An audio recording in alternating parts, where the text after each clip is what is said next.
5:42 a.m., the sky over the Thai-Cambodian border is torn apart by the piercing shriek of a formation of F-16 fighting Falcon fighter jets. No warning signals, no diplomatic hotline is activated.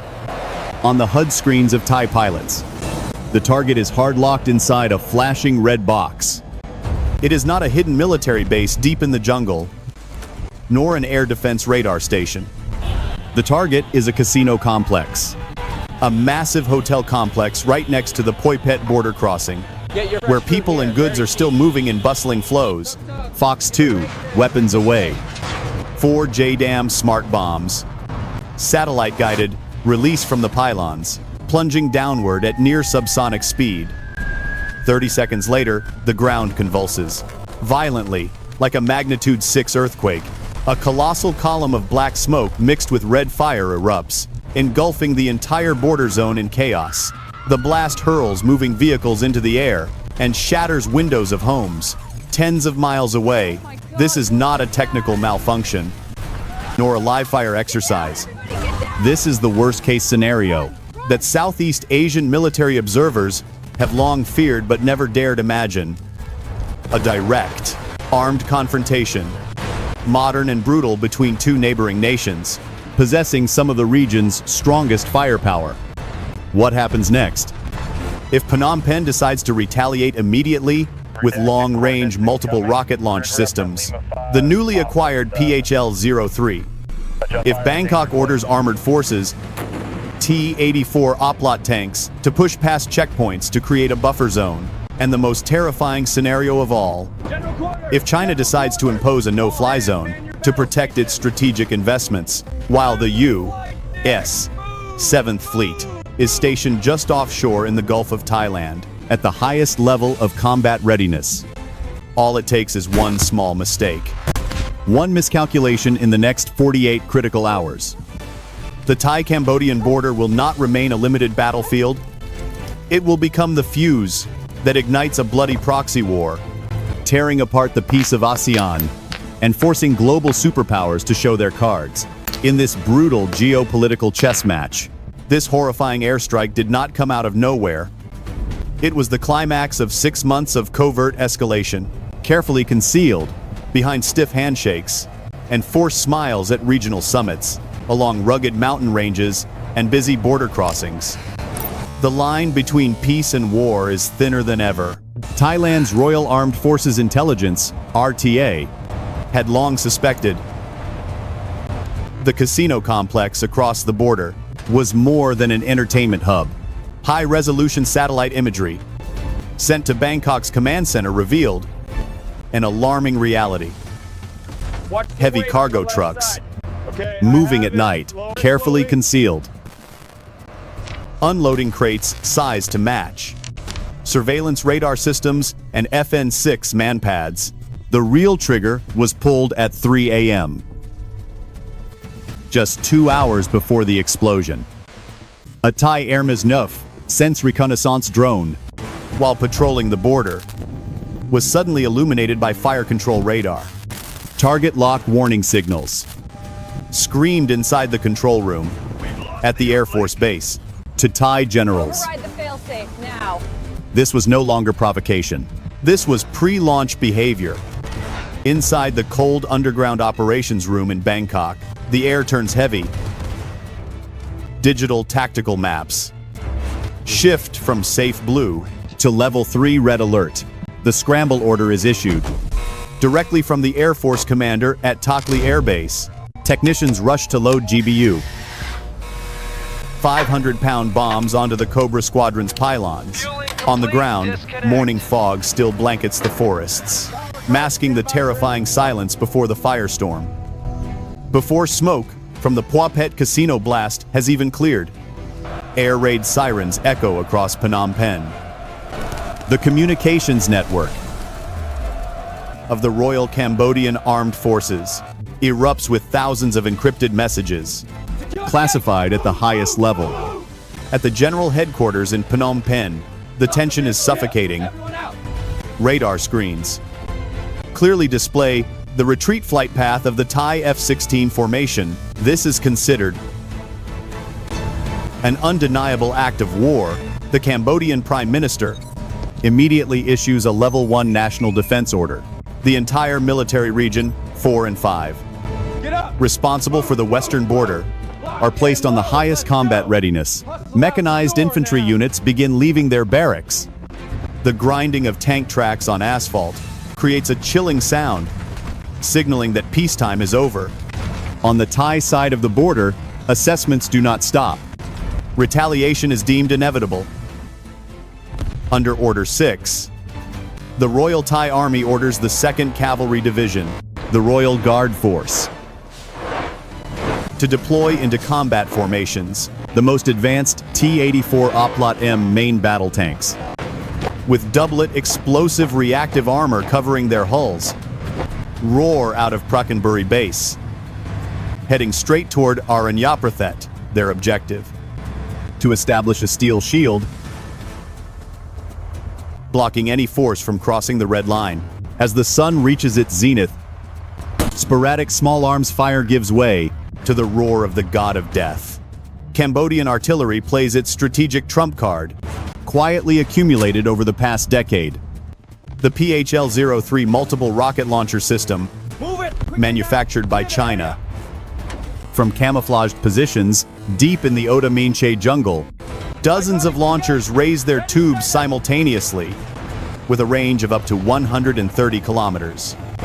The PHL-03 can strike logistics bases deep inside Thailand with ease. The ground trembles violently. Hundreds of rockets rip through the air, leaving trails of white smoke, weaving the sky into a deadly net. The targets are no longer the border, but forward airstrips and military depots in Thailand's Sa Kaeo province. In response, Thailand's AN-TPQ 36 counter-battery radar system immediately tracks the ballistic trajectories. Coordinates are transmitted to CAE SAR, self-propelled artillery, high-mobility 155mm units, within just 2 minutes. After Cambodia's first salvo leaves the tubes, Thai artillery opens counterfire. Precision-guided shells streak out with surgical accuracy, tearing apart enemy artillery positions. The entire 800-kilometer border suddenly turns into a colossal wall of fire. Muzzle blasts and shrieking shells merge into a chaotic symphony of destruction. As night falls, the war enters a new phase, invisible yet far more dangerous. Electronic warfare. Thailand deploys airborne early warning and command aircraft. The Saab 340 AEW and C takes off, attempting to establish aerial control. However, Thai pilots quickly realize their radar screens are flooded with white noise. Powerful jamming systems from the Cambodian side are suspected to have technical support from foreign specialists, blinding the eyes of the Royal Thai Air Force. Exploiting the radar blind zone, Cambodian air defense units secretly reposition HQ-22 medium-range surface-to-air missile systems close to the border. When a Thai J-39 Gripen fighter formation attempts to penetrate the airspace to hunt rocket launchers, the trap is sprung. HQ-22 phased array radar locks onto the targets. Missile warning. Alarms scream inside the Gripen cockpit. The Thai pilot frantically performs evasive maneuvers and deploys flares. But one missile detonates just off the tail of aircraft number 2. The multi-million-dollar fighter erupts in flames, plunging into the jungle like a meteor, marking the first modern aircraft shot down in this conflict, where neither side accepts losing air superiority. Thai Command activates the Tha Han Phan Special Forces, the black-clad unit, taking advantage of darkness and deep knowledge of mountainous jungle terrain. Small special operations teams, equipped with night vision goggles and suppressed weapons, silently cross the border. Their mission is to locate and eliminate identified radar stations, and Cambodian forward command posts to designate targets for airstrikes. Bloody close-quarter clashes erupt in total silence. Deep inside the jungle, cold steel blades and sniper shots claim the lives of sentries without making a single loud sound. Simultaneously, a massive cyber attack targets the power grid of eastern Thai provinces. Blackouts hit Chanthaburi and Chachoengsao. Traffic control systems fall into chaos. Hospitals are forced onto backup generators. Cambodia, or forces operating behind it, are proving that modern warfare is not confined to the battlefield, but strikes directly at civilian infrastructure. The escalation exceeds ASEAN's ability to contain it. Major powers begin to step in. Commercial satellite imagery detects heavy transport aircraft. Chinese Y-22s repeatedly landing at Phnom Penh Airport under cover of night, offloading mysterious cargo concealed under tarps. Beijing issues a firm call for restraint, while simultaneously declaring it will protect its core interests and citizens' safety. In Cambodia, a naval task group from the South Sea Fleet begins moving southward toward the Gulf of Thailand. In Washington, the Pentagon cannot remain idle. The U.S. activates its alliance treaty with Thailand. The aircraft carrier USS Ronald Reagan and Carrier Strike Group 5. CSG-5 cancels its port visit to Singapore and turns toward contested waters. Fuel line secured. Check the pressure. U.S. HYPOTHETICAL Poseidon maritime patrol aircraft begin circling the skies over the Gulf of Thailand, openly challenging any air defense identification zone China may be covertly establishing. Tensions reach their peak. Both sides complete deployments for a full-scale conventional battle. At the Poi Phet crossing, Thai T-8 Fear Oplot tanks and Cambodia's upgraded T-55 seconds stand less than 2 kilometers apart. Main guns loaded and aimed directly at each other. Soldiers on both sides, hands trembling on their triggers, eyes bloodshot from exhaustion, awaiting a final order. The silence is terrifying, broken only by wind whistling through ruined buildings and the static crackle of radios. All diplomatic efforts have reached a dead end. The world holds its breath. One stray round, one loss of composure by any one of the thousands of soldiers, strung tight as wire, and the Southeast Asian powder keg will explode, erasing decades of economic growth and regional stability. Over the past 35 years, the fateful moment arrives precisely. At 2 a.m. on the third day, the last fragile restraint is incinerated by a misdirected artillery shell, slamming directly into a forward ammunition depot of Cambodia's 3rd Infantry Division. A massive fireball erupts, illuminating the Oda Minche jungle like daylight. No orders are required. Artillery batteries on both sides, already loaded and stretched to the breaking point for 48 hours, open fire simultaneously in a frenzy of survival. The localized conflict officially erupts into a full-scale firestorm. At the Poi Phet border crossing, the ceasefire shatters. The ground trembles under grinding steel tracks as Thailand's 2nd Armored Battalion receives orders to launch a preemptive assault. The T-84 Oplot M main battle tanks, the pride of the Royal Thai Army, roar across the border barriers. Their 1,200 horsepower diesel engines, pushing 48-ton steel beasts at speeds of 70 kilometers per hour. 125 millimeters main guns spit continuous fire. Opposing them are Cambodian armored units, equipped with older platforms such as the T-54, 55, modernized variants, and Type 59 tanks, but holding the advantage of defensive terrain. Cambodian anti-tank teams lie in wait, inside the ruined buildings of the casino complex, launching salvos of guided anti-tank missiles. Saga and Metis M, the lead T-84 is hit. Its explosive reactive armor system. The frontal duplex ERA detonates instantly, creating a blinding fireball. Stopping the shaped charge jet mid-penetration, the tank shudders for a split second, then its turret snaps toward the firing building. Boom! One thunderous main gun shot obliterates the entire third floor of the Grand Diamond Hotel, burying the enemy anti-tank team under rubble. But Cambodia's numerical advantage begins to take effect. From side streets, dozens of T-55 tanks surge forward, employing wolf-pack tactics to encircle Thai spearheads. Armor-piercing shells slam into hulls with a clang like sledgehammers striking anvils. Thick black smoke, the stench of cordite and burning diesel, hangs in the air, choking the lungs of infantrymen struggling to advance alongside the tanks. If the ground is hell of steel, then the sky becomes the stage of speed and high technology. The Royal Thai Air Force makes a steel-hard decision to unleash the decisive blow. Operation Thunderstrike.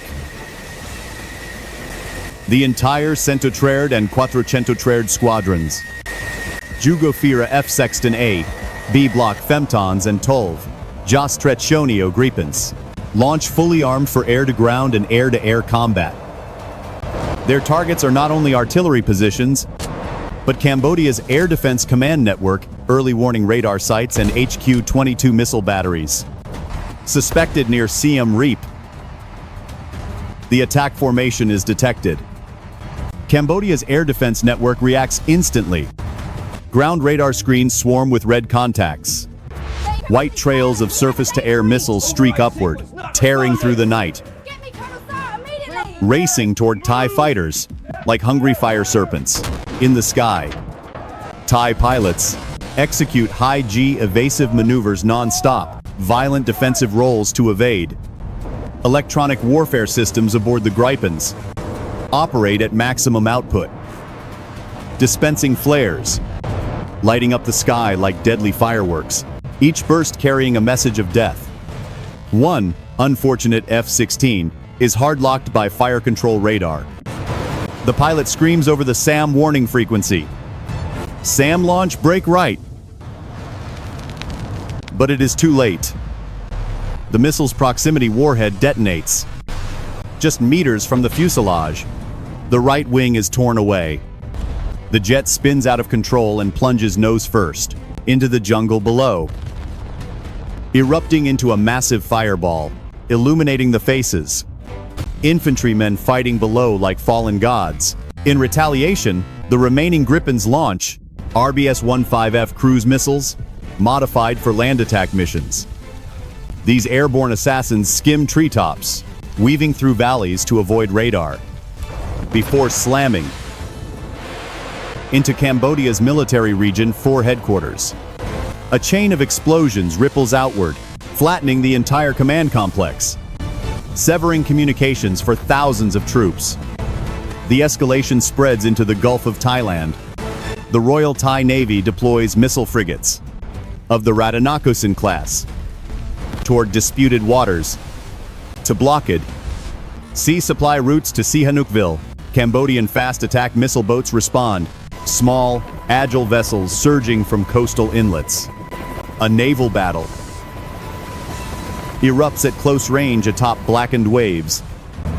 70 naval guns and 30mm cannons roar continuously, tracing crimson lines across the sea.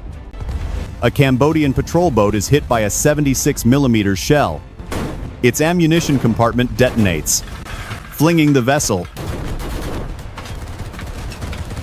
out of the water before it breaks apart and sinks, dragging its crew into the depths, just as the balance begins tilting toward Thailand's superior firepower. An unexpected variable emerges from the north. Thailand's early warning radar systems detect multiple unidentified aerial objects, UFOs moving at hypersonic speed. Not coming from Cambodia. Short-range ballistic missiles. Non-nuclear, yet carrying devastating destructive power. Slam into the strategic runways of Ubon, Ratchathani and Korat air bases, where TIE fighters are rearming. Boom, boom, boom. Deep bomb craters rip the runways apart. F-16 seconds preparing for takeoff are trapped in place. Fuel depots erupt in raging flames. Thailand's Patriot air defense systems attempt to intercept, but are overwhelmed by waves of decoy targets. Was it China pulling the trigger, or a proxy force acting on its behalf? No one can confirm in time, only this is certain. Thailand's air superiority is shattered in an instant. On the Phophet battlefield, seizing the moment as Thai air power is crippled, Cambodian armored forces launch a full-scale counteroffensive. Battle cries echo across the front. Cambodian troops surge forward under artillery cover, pushing Thai forces back. Across the borderline, the friendship bridge linking the two nations, a symbol of peace and commerce for 2 decades, is struck by artillery and collapses into the border river, cutting off the retreat route of a trapped Thai infantry company under siege. The battlefield now painted entirely red with blood and fire. No clear line between right and wrong remains. Only raw, naked destruction. Both nations have sunk too deeply into the quagmire, and the cost can no longer be measured in money, but in the lives of thousands of their finest sons and daughters. When the smoke finally clears over the border skies, what remains is not the glory of victory, but a deadly, flattened wasteland, stretching from Phophet to Aranyaprathet. A ceasefire is announced, hurriedly brokered by the United Nations under great power pressure. But Southeast Asia's old order is permanently shattered. More than 48 hours of fighting have completely erased $1 billion cross-border economic ecosystem. The myth of the invincibility of the Royal Thai Air Force is severely cracked by mysterious, unseen strikes, while Cambodia proves it has become a spiny sea urchin bristling with defenses. Thanks to covert backing from the north, ASEAN now faces the real risk of fragmentation, as member states are forced to choose sides in a proxy war no longer concealed. The bomb craters on Korat's runway stand as the starkest warning. The rules have changed. There are no safe buffers, no absolute neutrality left. From now on, the Indo-Chinese Peninsula has officially become a frontline outpost of great power confrontation, and from here, any miscalculation could ignite. A war no one wants to face, where the only true victor is death.